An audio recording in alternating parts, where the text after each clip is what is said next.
Hi, I'm Dennis Sweet for Eagle Communications. Welcome to our town, my favorite place in our town, the Eisenhower Presidential Library in President Eisenhower's office. The guest we have today is Robert Edsel. Not your first trip to Abilene. You were here to talk about the Monuments Men 5 years ago. Yeah. Has it been 5 years already? 2010 whizzed by. Wow, that's amazing. Secretary Gates was here making remarks, and we had a nice joke about who had greater attendance, but it was great for everybody because it was a wonderful weekend. It just, the time flies, but it doesn't seem like 5 years, Mr. Edsel. I remember Secretary Gates' speech on the steps. I think that was his industrial military complex speech. I thought that was a earth-moving speech by Secretary Gates. Yeah, it was really great, enjoyed it. great having him here. Well, he obviously, like I think all of us, is a huge fan of General Eisenhower, President Eisenhower, and I know believes, as we do, that there's so many lessons still to be learned from his leadership. And I think a large part of the work that we've been doing about the Monuments Men through the Monuments Men Foundation has been exploring understudied areas of Eisenhower's achievements, in particular his general, not only this great combat general and leader, we can't say that enough, but his role in, as much as it may seem mutually exclusive, trying to preserve the great works of art and cultural treasures in Europe from the destruction of war and theft by the Nazis. Really is a unique story, isn't it? You know, to think that it was 5 years ago when you were here, you had written the Monuments Men some years before that. It's made it into a major motion picture since then. And Carl tells me that, again, last year, that this facility set a new record for researchers.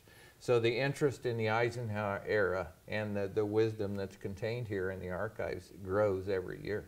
It's fascinating. It does, and part of that's due to the great job Carl and Tim Reeves and his staffs, their staffs do here, because they make it accessible, they make it really wonderful. And while obviously there are challenges in Abilene getting people to make the trek here, from a researcher standpoint, the ease of parking, the kindness of everybody, the familiarity with the staff here with their records is exceptionally high. So, and there are really no distractions, which as a researcher is quite an enjoyable thing. So it is a great place to go do research, and it's a treasure trove of things here. Wow, we should cut that into a commercial for Eisenhower Library for Researchers. Well Go done. to it. Well done. Go to it. Okay, so there's somebody sitting at home on TV yelling at the TV, what is the Monuments Men? Yep. So let's tell them what Well, you the Monuments wrote the book. Men are a group of men and women.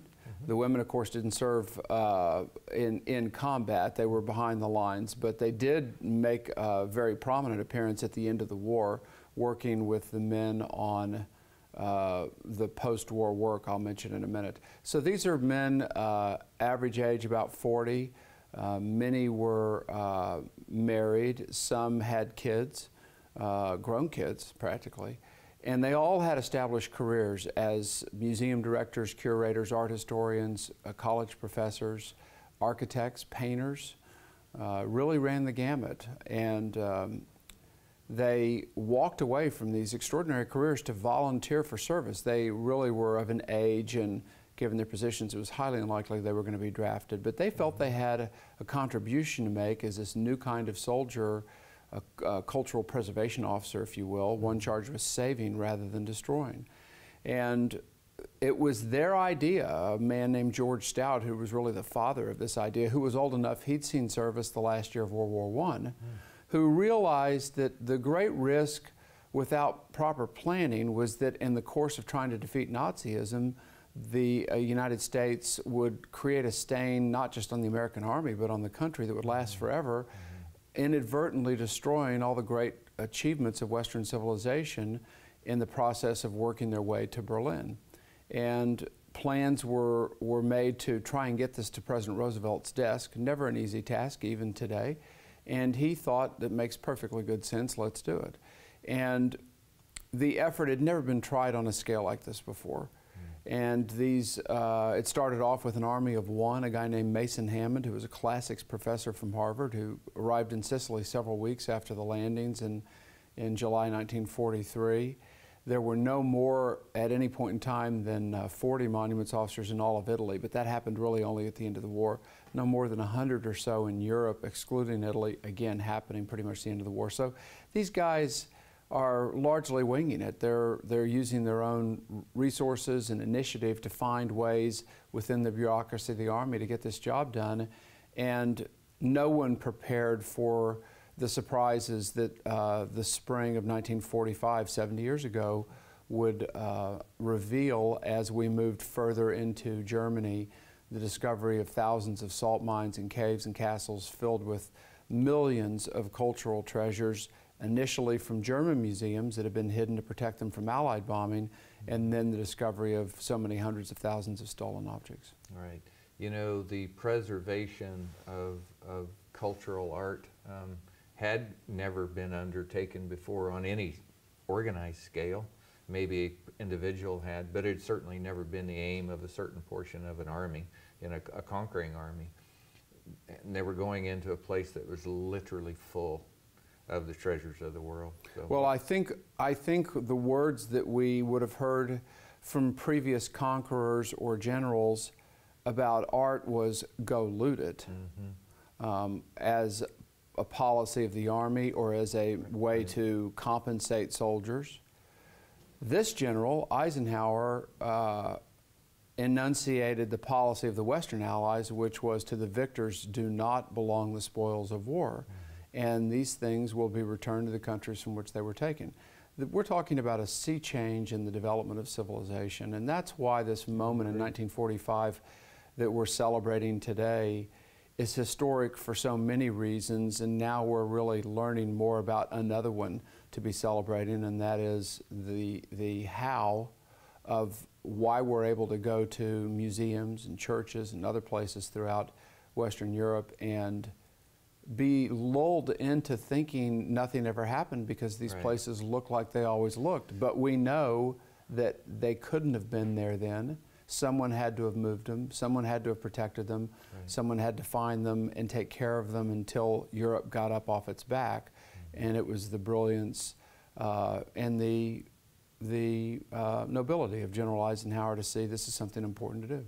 I have talked with Carl many times about the fact that Eisenhower and the Army as a whole really reconstructed Europe when the war was over, and I think most of us know about that. But this story is about reconstruction that started during the war. In fact, it's a stoppage of the process of destruction, and so we were allowed to have something we could reconstruct with the cultural treasures of Europe. Yeah, I refer to what the monuments men and women did in the years following the end of the war as the Marshall Plan for culture, 3 years before the Marshall Plan was conceived. I would agree. They were not, what gets the most visibility, of course, is the treasure hunt of looking for, once they realize so many hundreds of thousands of things have been stolen, where are they? And so it leads them on these really Hollywoodish, extraordinary capers trying to track down all these things. But and then at the end of the war, they begin the consolidation of removing these things from the salt mines and castles where they are to get them into central collecting points and begin the sorting process that will go on for 6 years and ultimately lead to their return of some 4 million stolen objects to the countries from which they've been taken, and 1 million cultural objects. This is the beginning of the really lesser known story. 1 million cultural objects belonging to Germany that were the property of their museums, which were closed or destroyed, or private citizens who they needed to go through this vetting process and make sure that none of those things have been stolen. So one of the things we can say is no country benefited more from what the monuments men and women did than Germany, because they were the custodians of all these works of art belonging to Germany and returned all of them. I think the part that is really not known is while the monuments men were doing all of this, there were long periods of routine work, although it seems glamorous dealing with the magnitude of the works of art they were dealing with. And they decided, you know, if we're going to convince the Germans that we're different than the Nazis and that we're not going to steal these things, we need to get the people back doing what they're used to doing. The Marshall Plan figured that out 3 years later in other arenas, but the monuments men figured, well, people here are used to going to museums or churches to see their works of art. The best way, their museums are damaged. They don't have the works of art. We do. In fact, we've got millions of things. So we'll set up temporary exhibitions. We're museum people. And we'll start parading Germans in the towns through the collecting points to see works of art gathered together in a way that only war would allow, and allow people to realize they haven't gone anywhere and they're not going anywhere.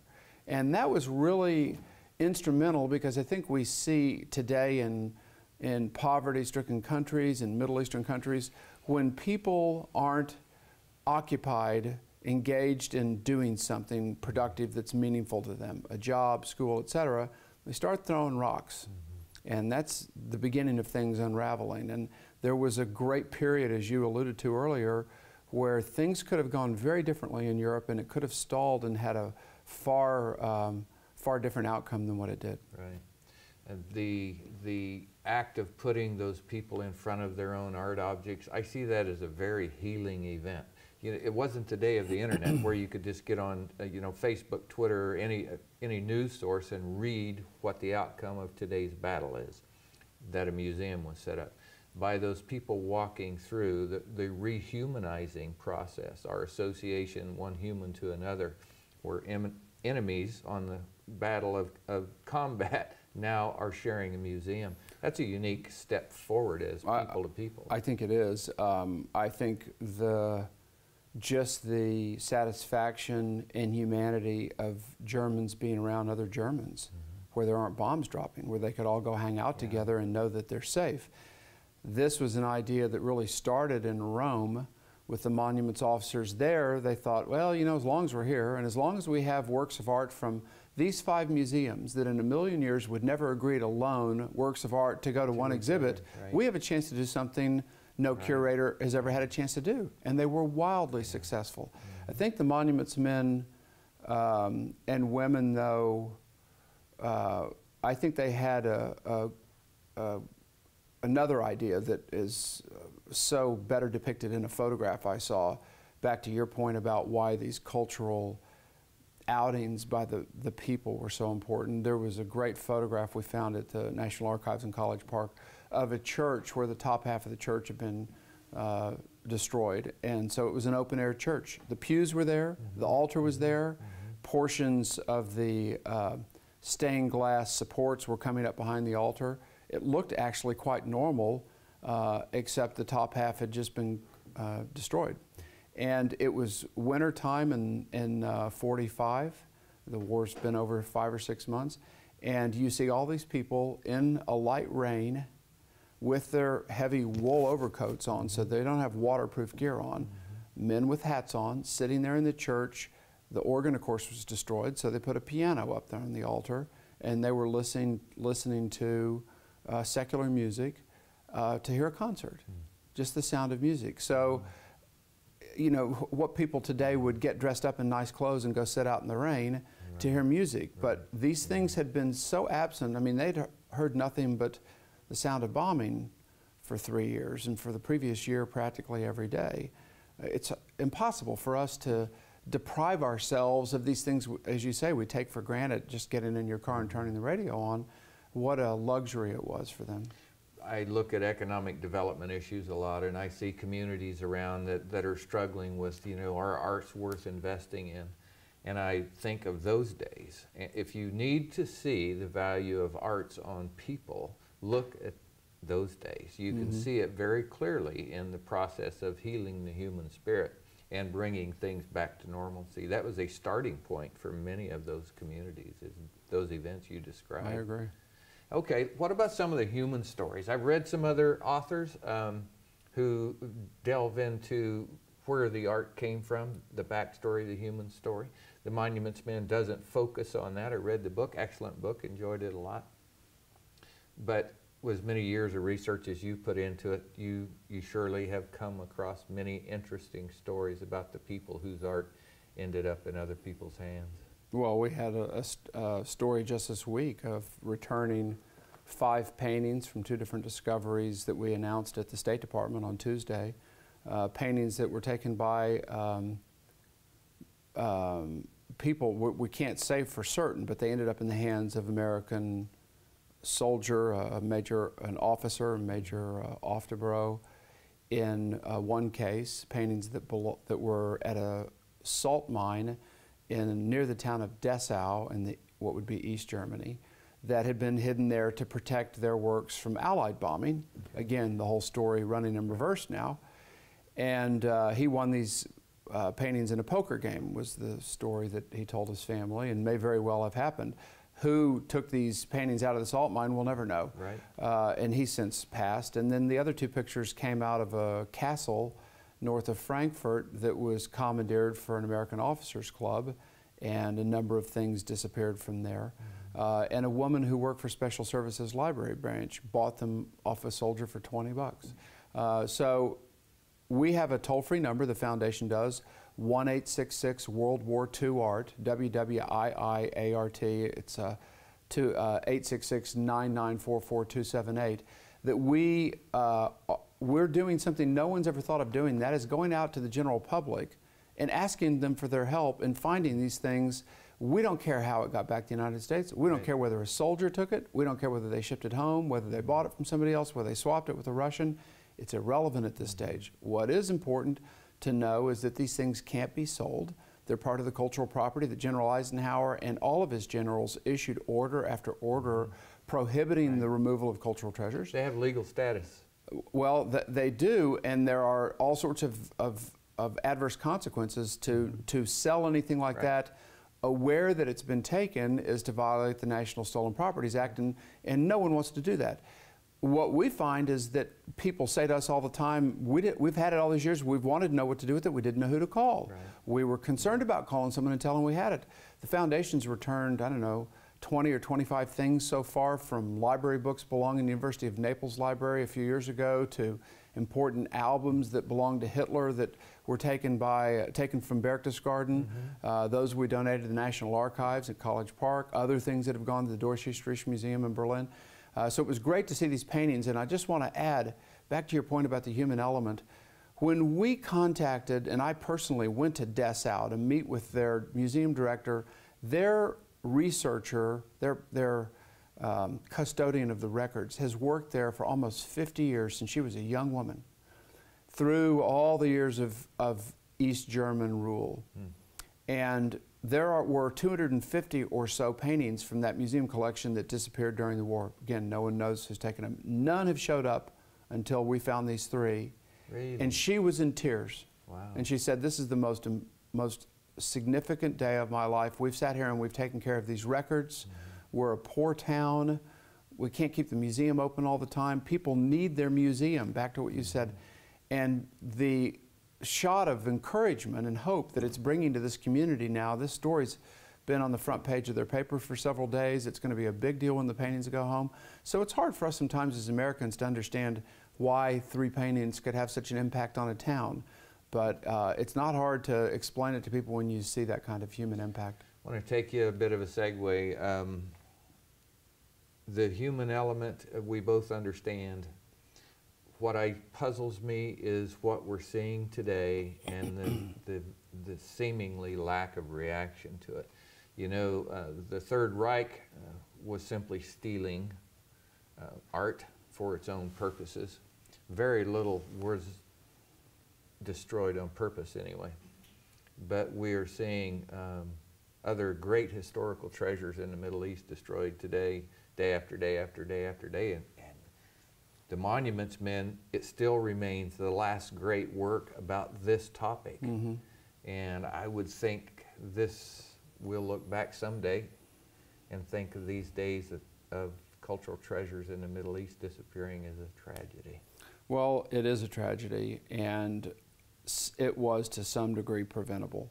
And that will be the nature of my remarks tonight, preserving the past, what will be our legacy. And General Eisenhower, through his endorsement of the work of the Monuments Men and Women and their remarkable legacy left to us, is about as unblemished as it can get, and it truly is a series of remarkable achievements. At that same point in time, the fact that now we're all these years down the road and we have you know, we are seeing what's taking place, and it's very, very distressing to us and to other people, what the things that have happened in place. So what's happening overseas, in my view, is the Monuments Men stood for preventative measures. Right. They certainly were on the fly once they got over there trying to respond to things, but they had a plan. They had the right people in place. They knew what they were going to do when they got there. They tried to anticipate everything that could come up. The Army, in its bureaucratic ways, didn't provide much help, but neither did they get in the way of them doing their job. Right. And they had the support of the Supreme Allied Commander, who made this a priority. That has been noticeably lacking here. In Syria and in Iraq, yes, everybody today is expressing outrage, but outrage isn't a weapon. Outrage isn't going to... Not a solution it's either. not going to, no. I mean, any person of goodwill is outraged. But you and I can express outrage, but we don't have the responsibility for protecting those things beyond what we as unarmed citizens can do. But the people that are in the positions to be doing something about it, I can certainly agree with them, the box that we're in today. I'm talking about why 10 years ago, 20 years ago, 30 years ago, this remarkable legacy that was left to us by the Monuments Men and Women was ignored, lost, not implemented, which laid the groundwork for groups like the Islamic State to come in and be doing exactly what they're doing. And I'm a very, very sanguine person, and very much, you know, as my dad used to say, was a World War II veteran, a bet against the United States has historically been a really bad bet, and I continue to believe that today. That said, it's very hard to imagine Syria coming out of this with anything but a fraction of what once existed. I think your talk tonight will be fascinating. This program will air after your talk, but they'll get to see your speech tonight as well on our channel and on our YouTube channel, so you'll be widely available for people to listen to. What a fascinating topic you've chosen to dedicate your life to. I don't think your work is done. No. I think there's a lot left to do, and I think we're living in a time that you'll have plenty of opportunities to use what you've learned with the Monuments Men and carry them into another battle, perhaps. Thank you. Thanks for coming to Abilene. We're always glad to see you. Thanks to Carl sitting over there, who's sharing his office, and thanks to that guy, Dwight David Eisenhower, for his legacy and all he has provided for Abilene, Kansas. For Eagle Communications, I'm Dennis Weiss. This is Robert Edsel, representing the Monuments Men and all good things of preservation of cultural artifacts. Thanks for watching.